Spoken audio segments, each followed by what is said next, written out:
Welcome to the Getting Started with Flood Platform video series.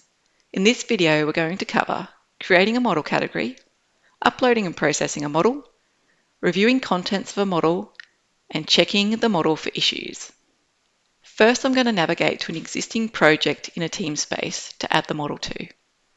If you want to learn more about setting up Teamspaces and projects, this is covered in another video. I'm going to first navigate to the demo Teamspace and the Queanbeyan project. From here, I can see that there are currently no model categories available, so I'm going to create a new one. I'm going to click on the plus Add Model Category on the top right corner of the page. We're just going to populate some details about the models contained within this category.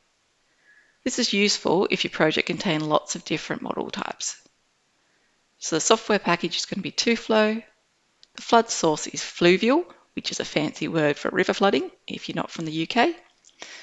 The spatial resolution is 1D, 2D, and I'm going to give it a description here of a demo model of a river flood. Then we just select Create. I should note that these descriptive fields are descriptive only. So for example, there's nothing stopping me uploading a pluvial model into this fluvial category. And if you need to change these fields later on, you can by going into the model category and then clicking on the cog icon to open the settings page. This is also where you can track usage, so any of the storage or compute credit that has been used within this model category. When you are happy with the settings, you can either hit the save if you've made changes, or you can use the breadcrumbs to navigate back to the main page. Now we are ready to upload a model. Flood Platform supports a long list of different model versions, data types, and file structures. However, we do require the models to be compressed before they're uploaded. We also support a long list of compression formats, including 7-zip and zip. You can find a comprehensive list of what we support in our knowledge base at help.floodplatform.com. I'm going to select the Upload Model option from the top right corner of the page, and I'm going to search for my Queanbeyan model, which is saved locally. Once I've found it, I select it and hit Open. The time it takes to upload depends on your internet speed and the file size. But what's important here is that you don't navigate away from the page while it's uploading, because this will break the connection. Once the model is uploaded, you will see the page change and the status will switch to processing or pending processing if it's looking for a resource to do the task. During this stage, Flood Platform reviews the contents of the compressed file to make sure that it's real and safe, and then essentially recreates the available simulations from the control files, the batch files, and any result files. And it stitches all of those together with the required model files and results for each simulation. By processing the models in this way, Flood Platform can quickly identify any missing files that might be needed to rerun the simulations at a later time.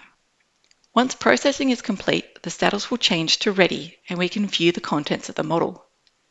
Each model upload is broken into 3 sections: simulations, model files, and the upload checks.